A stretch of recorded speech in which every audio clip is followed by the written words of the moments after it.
नमस्कार। आज मैं फिर आपके सामने अपराध की एक और घटना लेकर आया हूं। आज की घटना भी हालिया है। प्रदेश है राजस्थान, जिला है उदयपुर। उदयपुर का थाना मावली और गांव है लोपड़ा। रात करीब 11:30-12 बजे के आसपास लोपड़ा गांव से 5-7 लोग थाने पर पहुंचे और उन्होंने ये बताया कि गांव की एक 8 साल की लड़की स्कूल से आने के बाद लगभग 2:30-3 बजे बिस्किट लेने दुकान पर गई थी, गांव की दुकान पर, लेकिन वो अभी तक नहीं लौटी।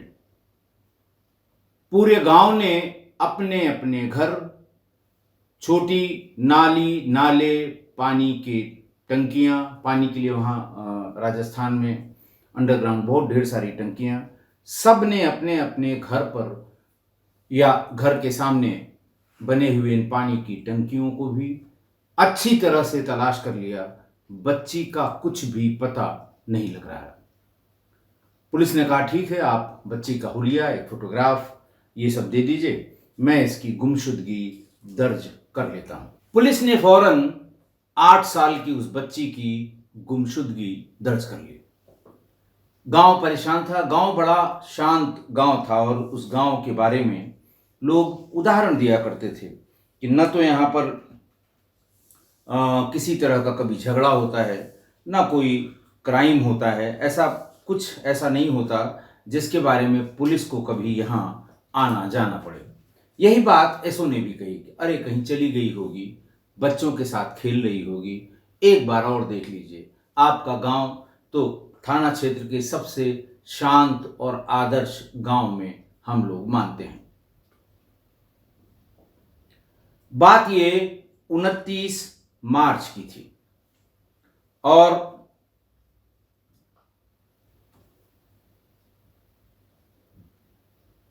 1 अप्रैल को गांव वाले सब हतप्रभ रह गए, क्योंकि बच्ची के घर से करीब 200 मीटर की दूरी पर एक पुराने बाड़ा कहते हैं, वहां पर खंडहरनुमा एक घर जो कभी मवेशियों के बांधने के काम आता था, वहां भीतर से 10 अलग अलग थैलियों में उस बच्ची के शव के टुकड़े बरामद हो गए। हाहाकार मच गया। पुलिस फौरन भागकर मौके पर आई। पुलिस भी हैरान थी, परेशान थी। इस गांव में कभी भी पुलिस को किसी भी क्राइम के सिलसिले में नहीं आना पड़ा था और इसी गांव में एक मासूम सी 8 साल की बच्ची का 10 टुकड़ों में शव का मिलना गंभीर बात थी। बहरहाल पुलिस ने टुकड़ों को इकट्ठा किया, पंचायतनामा उसका बनाया या पंचनामा कहीं कहीं कहते हैं, पोस्टमार्टम के लिए लाश को भेज दिया। पूरा गांव परेशान था कि ऐसा कौन कर सकता है। इस खंडहरनुमा मकान के सामने करीब 100 कदम की दूरी पर जो परिवार रहता था, पुलिस ने उससे ही पूछताछ शुरू की। पुलिस का यह मानना था कि तुम्हारे घर के ठीक सामने या तुम्हारे घर से इस घर को बराबर लगातार देखा जाता रहा है, देखा जा सकता है, बिल्कुल नजरी दूरी पर है। तुमने किसको किसको इस घर में आते जाते हुए देखा? ये गंभीर बात है। इसी बीच में पुलिस वालों ने घर में तलाशी लेनी शुरू की। पुलिस को बाथरूम में खून के कुछ धब्बे मिले। बाहर वाले कमरे में, जिसकी खिड़की बाहर की तरफ खुलती है, उसमें भी फर्श पर ऐसा लगा जैसे खून के धब्बों को साफ किया गया हो। पुलिस के कान खड़े हुए। उस घर में एक लड़का जिसका नाम कमलेश, उम्र 18-19 साल, उसके मां और उसके पिता, मां किशन कुंवर और पिता राम सिंह, इन तीनों को उसी रात, उसी शाम थाने पर ले जाया गया। पहले पूछताछ सामान्य रूप से की गई, जैसे की जाती है। अपने ही जवाबों में जब कमलेश उलझने लगा तो कमलेश के साथ वही राष्ट्रीय कार्यक्रम किया गया। देर तक नहीं टिका। इस तरह के लोग बहुत देर तक नहीं टिकते हैं और थोड़ी देर में सच सामने आ गया। हुआ यूं था कि बच्ची, जैसे कि बच्ची की मां ने ये बताया कि 29 मार्च को, पहले बताया था पुलिस को कि 29 मार्च को स्कूल से आने के बाद कपड़े बदलकर वो मां से पैसा लेकर बिस्किट लेने गई थी, लेकिन वो बिस्किट की दुकान तक नहीं पहुंची, न ही पास में उसके ताऊ का घर है वहां पहुंची।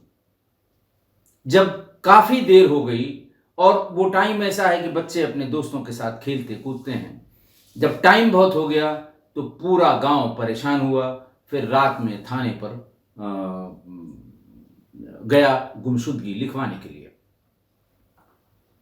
कमलेश ने बताया कि मैं पॉर्न मूवीज देखने का एडिक्ट हो गया हूं। बीच में नौकरी की तलाश में वो कुछ रिश्तेदारों के यहां मुंबई भी गया था। वहां दोस्तों के साथ उसे वीडियो क्लिप्स पॉर्न मूवीज की देखने की आदत सी लग गई, पर वहां मन नहीं लगा। वापस लौट आया, अपने गांव लापड़ा। उसके बाद से जब भी उसके माँ बाप बाहर काम के सिलसिले में जाते थे या जब भी वो अकेला रहता था, वो केवल और केवल पॉर्न मूवीज देखता था। उसके मोबाइल के एनालिसिस से पता लगा कि घटना करने से पहले उसने 40 पॉर्न मूवी क्लिप्स देखी थी, और उस समय भी जब वो खिड़की पर बैठा हुआ वो मूवीज देख रहा था, इसी बीच ये मासूम बच्ची घर पे स्कूल की ड्रेस उतारकर बिस्किट के लिए पैसा लेकर बिस्किट लेने अपने ताऊ के घर के पास की एक दुकान पे जा रही थी। इसने खिड़की के भीतर से ही बच्ची को आवाज लगाई नाम लेकर। वो तुरंत चली आई। गांव का मसला था, सारे पूरे गांव में अगल बगल पड़ोसियों की बात है, उसे कोई शंका नहीं थी। उसे लेकर वो बाथरूम में गया। बाथरूम का दरवाजा बंद किया।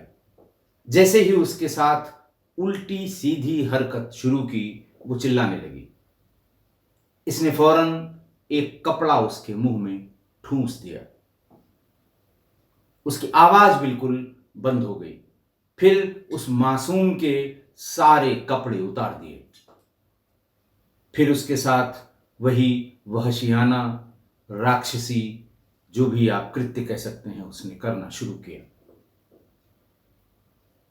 और उसकी, जिसको काम पिपासा शांत होने का नाम नहीं ले रही थी, और वो लगातार करता ही जा रहा था जो कृत्य वो कर रहा था। जब थोड़ी देर के बाद उसने बच्ची को उठाने की कोशिश की कि अब इसे उठाकर कपड़ा पहनाकर अपने घर भेज दिया जाए, तो लड़की तब तक निढाल हो चुकी थी। मुंह से कपड़ा निकालने के बाद भी उस लड़की को होश नहीं आया। उस वॉशरूम में या उस बाथरूम में पानी से उसके मुंह पर छींटे भी डाले और उसके शरीर पर ठंडा पानी भी डाला, लेकिन उसकी शरीर में कोई हरकत नहीं हुई। उसकी समझ में आ गया कि अब ये लड़की मर चुकी है। उसने फौरन पत्थर वाली जो राजस्थान में कुल्हाड़ी तो नहीं, पत्थर के औजार होते हैं शार्प, उससे उसकी गर्दन काटने की कोशिश की, लेकिन उसकी गर्दन उससे कट नहीं पाई। इसलिए उसने लकड़ी काटने वाली जो लोहे की कुल्हाड़ी होती है, उसके बिना बेंट के जो छोटी कुल्हाड़ी होती है, उससे सबसे पहले सिर को धड़ से अलग किया। पत्थर छुरी भी कहते हैं उसे, और उसका एक और नाम है, मैं नाम बताता हूं आपको, कूट, कुल्हाड़ी नुमा कूट कहते हैं उसे। उस कूट से पहले उसके सिर को धड़ से अलग किया, फिर दोनों पैरों को काट लिया, पैरों के 2 टुकड़े किए, फिर दोनों हाथों को काट लिया और फिर हाथ के भी 2 टुकड़े किए। धड़ को वैसे ही रहने दिया। घर में से वो प्लास्टिक के और कपड़े की जितनी थैलियां थीं वो उठाकर ले आया और एक एक टुकड़े को उन्हीं प्लास्टिक की थैलियों और कपड़े की थैलियों में रख के बांध दिया और उसे बिस्तर के नीचे खिसका दिया। लेकिन ताजी ताजी काटे गए शव था, ब्लीडिंग हर जगह हो रही थी, रुकी नहीं थी। बार बार निकलने वाले ब्लड को वो कपड़े से पोंछ के और पानी में भिगो के उसका पोंछा लगाया करता था। इसी बीच लगभग 7 बजे के उसके माँ बाप जिस काम से गए थे वापस लौट आए। आते ही घर में जिस तरह का मंजर उन्होंने देखा कि तुरंत का तुरंत पोंछा लगाया हुआ, कपड़े से साफ किया हुआ और बाथरूम के भीतर कपड़े से ताजा साफ किया हुआ, पानी गिराया हुआ, उनके समझने में देर नहीं लगी। इसी बीच बिस्तर के नीचे, यानी जो खटिया के नीचे, तख्त के नीचे जो थैलियां रखी थीं, उसका भी खून रिस के बाहर तक पहुंच रहा था, जिस पर उसकी मां की नजर पड़ी। मां ने झांक कर देखा तो उसे हकीकत समझ में आ गई। मां ने कमलेश से पूछा, ये तुमने क्या किया? कमलेश ने पूरी बात बता दी और ये कहा कि अब मेरी जान बचाओ, इसका मैं क्या करूं?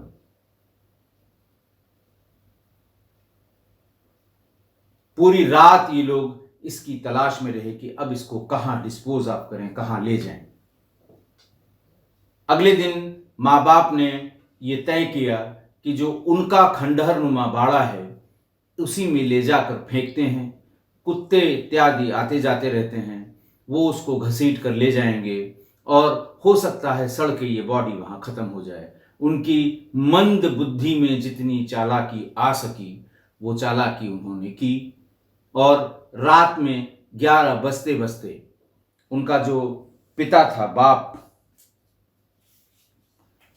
वो अपने घर के दरवाजे के बाहर खड़ा हुआ, राम सिंह, कि किसी आने जाने वाले को अगर कोई या आने जाने वाले दिखता है तो हम आवाज करके बेटे को बता सकें कि बाहर मत निकलना।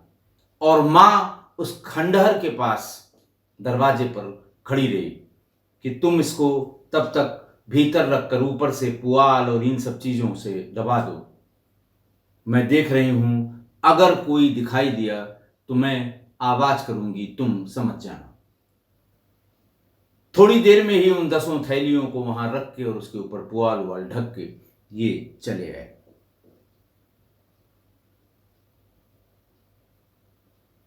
आके अपने अपने घरों में, और वहीं पास में एक मंदिर है, मंदिर में कीर्तन हो रहा था। घर वापस आने के बाद यही कमलेश कीर्तन में, उस मंदिर के कीर्तन में नाचा गाया।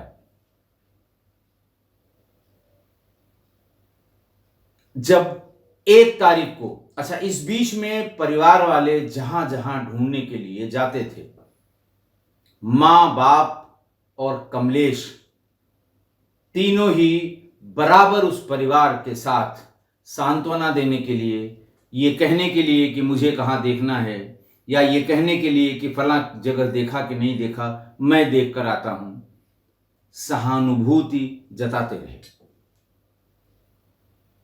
जब थाने में पूरे किस्से का पता लगा कि इन्हीं लोगों ने ये ऐसी हरकत की है जिसका नाम लेना भी मुश्किल है, बताना भी मुश्किल है, तो पूरा गांव आग बबूला हो गया। पूरे गांव ने एक साथ मिलकर थानेदार से या एसओ से या इंस्पेक्टर से ये रिक्वेस्ट की कि इन सब को बाहर निकाल लीजिए, हम इन्हें गोली मारेंगे। कितनी बदनामी हुई हमारे गांव की, इतना घिनौना काम इस लड़के ने किया है। किसी तरह उसे बचाकर जेल भेजा गया और पुलिस ने भी तय किया कि इतनी वहशियाना हरकत के लिए वो जितनी जल्दी हो सके विवेचना को पूरी करके और चार्जशीट लगा के कोर्ट में हम भेज देंगे, और इन तीनों का जो रिमांड 14-14 दिन का मिल रहा है उसको हम ट्रायल के लिए प्रेशराइज करके जल्दी से इसके ट्रायल को समाप्त करेंगे।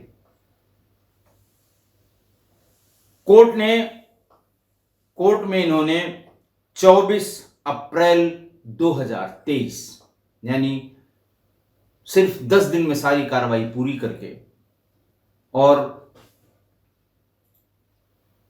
चार्जशीट 306 पेज की चार्जशीट पेश की, जिसमें यह लिखा है कि मोबाइल की सर्च हिस्ट्री के हिसाब से घटना करने लड़की को आवाज देकर भीतर बुलाने से पहले ये 1.5-2 घंटे में 40 पॉर्न क्लिप्स देख चुका था, चाइल्ड पोर्नोग्राफी देखता था। 306 पेज की चार्जशीट और 48 गवाहों के नाम उस चार्जशीट में है। चार्जशीट सबमिट की गई और 24 अप्रैल 2023 को जुडिशियल मजिस्ट्रेट के सामने पेश करके 14 दिन की जुडिशियल कस्टडी में भेज दिया गया। अब आप समझिए, जैसे जैसे गांव वालों को पता लगने लगा कि कैसे हुआ, इतने शर्मिंदा होने लगे कि बच्ची की मां ने बताया कि 29 मार्च को स्कूल से आने के बाद उसी ने बताया था कि कैसे कैसे वो न दुकान पहुंची न ताऊ के यहाँ पहुंची। उसके बाद टुकड़ों में शव घर आया। अब उसकी यादें सिर्फ हमारे पास हैं। रात को भी नींद में बेटी के साथ हुई हैवानियत का मंजर रह रह के याद आता है कि कैसे उस राक्षस ने बेटी के साथ रेप किया होगा, कैसे उसका गला घोंटा होगा, कैसे उसके 10 टुकड़े कर दिए होंगे। मां ने फिर कहा कि पुलिस कार्रवाई या सजा से मेरी बेटी वापस नहीं आ सकती, कानून अपना काम करेगा, लेकिन मेरी फूल जैसी बेटी अब कभी वापस नहीं आएगी। मां ने यह भी बताया कि 4 भाइयों में सबसे छोटी बहन थी, अकेली थी, जो पूरे परिवार के लिए सबसे ज्यादा प्यारी थी। मन में एक डर है कि वकीलों की मदद से यदि कमलेश, उसके पिता राम सिंह और मां किशन कुंवर बाहर आ भी गए तो वो इस गांव में रहेंगे कैसे? अपने सामने हम कैसे अपनी बेटी के हत्यारों को सहन कर पाएंगे? कमलेश के साथ पूरे परिवार को गांव के बीच चौराहे पर फांसी दी जानी चाहिए। ये मां के उद्गार हैं, नेचुरल भी है। उसकी इकलौती लड़की 4 भाइयों में सबसे छोटी, उसका ये कहना है कि ऐसा करना चाहिए ताकि दूसरा कोई ऐसी हरकत करने से पहले 1000 बार सोचे। मां के साथ बैठी महिलाएं कहती हैं कि हैरान हैं, हम सभी हैरान हैं, गांव की सभी महिलाएं हैरान हैं कि कमलेश की मां किशन ने कैसे अपने बेटे की घिनौनी करतूत छिपा ली। वो तो खुद एक औरत है। पुत्र मोह में मां बाप ने भी शव फेंकने में मदद की और 3 दिनों तक गांव वालों को भनक भी नहीं लगने दी। बच्ची के पिता कहते हैं कि जब बेटी के साथ ऐसा हुआ है तो मैं कैसे कुछ बोलूं। खुद पर कुछ भी न कर पाने का अफसोस है। वो बचपन से ही सबको बहुत प्यारी थी। पूरा गांव उसे बच्चे ही नहीं बूढ़े भी बहुत दुलार करते थे। ऐसा कैसे कोई कर सकता है? जिस बच्ची को पूरा गांव बहुत मानता हो, प्यार करता हो, दुलार करता हो, गांव का ही एक लड़का ऐसा कैसे कर सकता है? ऐसे ही लोगों ने बताया कि हम परिवार की दूसरी बच्चियों को देखते ही सहम जाते हैं। मैं बार बार कहता हूं कि छोटे बच्चों के साथ अगर कोई घटना होती है, सब उसे अपने पर ले लेते हैं। इस बीच में कमलेश के पिता राम सिंह के सगे भाई माधो सिंह पंवार कहते हैं कि जब हम दिन भर की मजदूरी के बाद उस दिन शाम को आए और बच्ची के गायब होने की खबर लगी, हम लोग बहुत बेचैन हुए कि आखिर कैसे, हमें किसी पर विश्वास नहीं हुआ। लेकिन जब शव मिला तो हम भी हैरान थे कि किसने ऐसा किया होगा। और वो हमारे परिवार का भतीजा जरूर है, मगर वो एक हत्यारा है, उसे फांसी की सजा मिलनी चाहिए, ऐसा चाचा ताऊ ने कहा। कमलेश की हरकत का अगर हम लोगों को पता लग गया होता, भनक भी लग गई होती, हम लोग खुद ही उसको गोली मार देते। हम कई दिनों से शर्मिंदगी के कारण घर के बाहर निकल भी नहीं रहे हैं। कमलेश के पिता के दूसरे भाई गोपाल सिंह पंवार कहते हैं कि कमलेश के कारण हम पूरे गांव और समाज में बदनाम हो चुके हैं। कमलेश को फांसी की सजा मिलनी चाहिए। एक मासूम बच्ची के साथ कोई इतना घिनौना कृत्य कैसे जिंदा रह सकता है? ऐसा उनके कमलेश के चाचा का कहना है। कमलेश के चाचा का ये भी कहना है कि फांसी से भी बड़ी अगर कोई सजा है तो वो भी इसको मिलनी चाहिए कमलेश को। जिस खंडहर में लाश मिली थी, उसके मालिक मनीष वैष्णव ने बताया कि इस घटना की वजह से पूरे गांव की शर्मिंदगी है। थाना क्षेत्र के थानाधिकारी और बीट कांस्टेबल इस गांव के लोगों का उदाहरण दिया करते थे, लेकिन जिंदगी में कभी न भूलने वाला कलंक हमारे गांव को लग गया है। सरपंच ये कहते हैं कि इस घटना की बात करते हुए भी रोम रोम कांप उठता है। कभी नहीं सोचा था कि इस तरह के पापी व्यक्ति भी हमारी धरती पर होंगे। जिस दिन खंडहर के पास शव मिला, उस दिन सामने वाले घर पर कई लोगों को शक हुआ था, मगर किसी को विश्वास नहीं हुआ कि मासूम बच्ची के साथ इतनी घिनौनी हरकत भी कोई कर सकता है। इस मामले पर मावली के एसडीएम श्रीकांत व्यास ने कहा, दिल को झकझोर देने वाला ये पूरा मामला है। 10 दिनों में चालान पेश करके इस मामले को हम जल्दी आगे बढ़ाएंगे ताकि दोषियों को कड़ी सजा मिल सके। इस बारे में आरएनटी मेडिकल कॉलेज के एचओडी मानसिक रोग विभाग के डॉक्टर सुरेश गोचर ने भी इस घटना के मनोवैज्ञानिक पहलू पर टिप्पणी की है। वो कहते हैं कि आज के समय में पेरेंट्स को बच्चों की हर हरकत पर ध्यान देने की ज़रूरत है। खासकर मोबाइल पर ऑनलाइन गेम खेलने वाले बच्चों पर भी ध्यान दिया जाना चाहिए। मोबाइल की हिस्ट्री को चेक करते रहना चाहिए और ज़्यादा डाउट होने पर मनोवैज्ञानिक से काउंसलिंग कराना चाहिए। उन्होंने भी अपनी बात जो उनके समय में या उनकी जानकारी में जो साइकोलॉजिकल एनालिसिस ऐसे केसेस में लोगों की होती है, उसके बारे में उन्होंने पूरी बात कही है, जो अखबारों में भी छपी और टीवी रिपोर्ट्स में भी ये सुनने को मिली थी। आज की घटना, आज फिर एक वहशी, दरिंदे, कामासक्त, काम सुखेच्छु, कामेच्छालू, व्यभिचारी, शोहदा, काम पिशाच, नर पिशाच, राक्षस, इसके अलावा शब्द नहीं सूझ रहा है मैं इसे किस नाम से बुलाऊं। इसने एक मासूम की जान ले ली।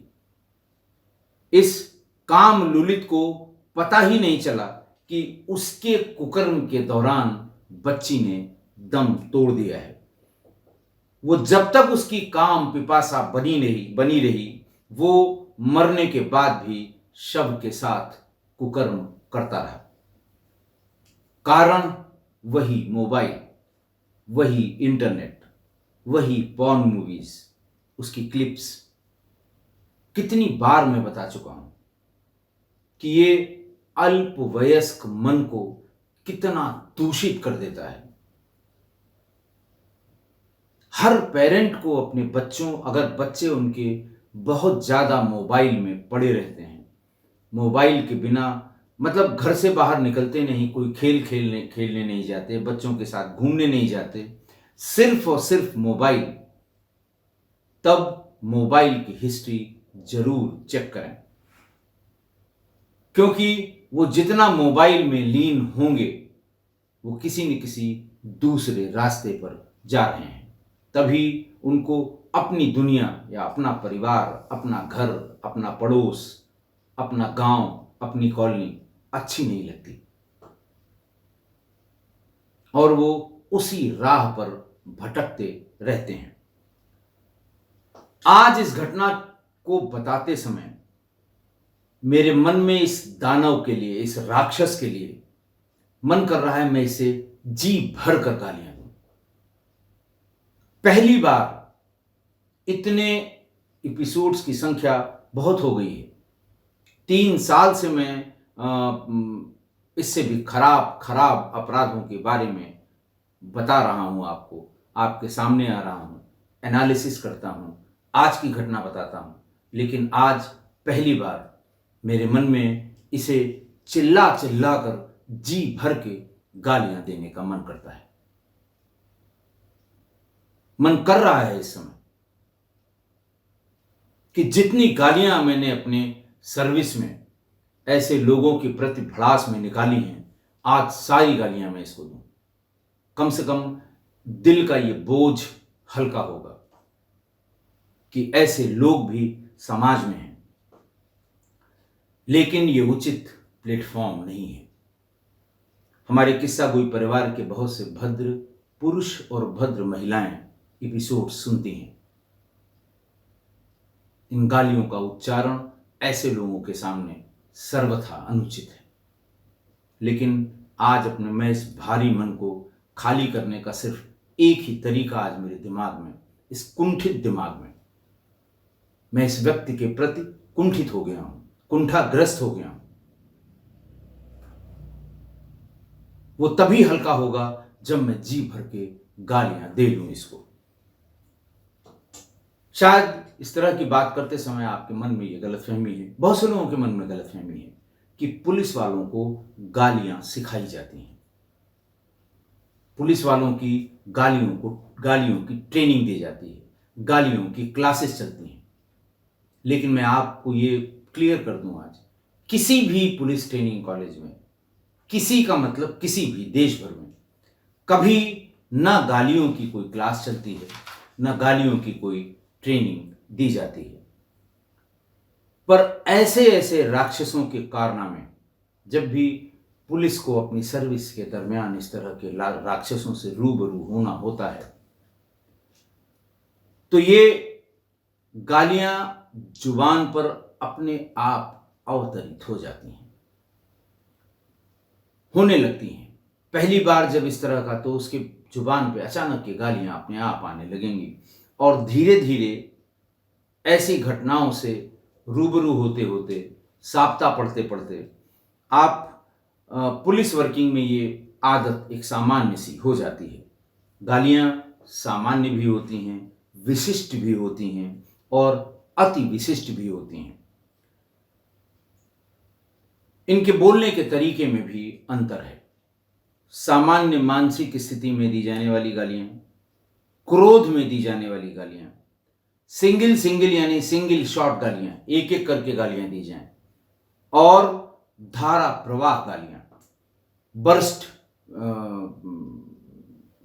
गालियों का जिसे कहते हैं, ये सब गालियों के प्रकार हैं। आपको ये बताने का अभिप्राय सिर्फ इतना है कि आज इस अपराधी के बारे में सोचकर मुझे क्रोध में अति विशिष्ट धारा प्रवाह गालियां देने का मन कर रहा है।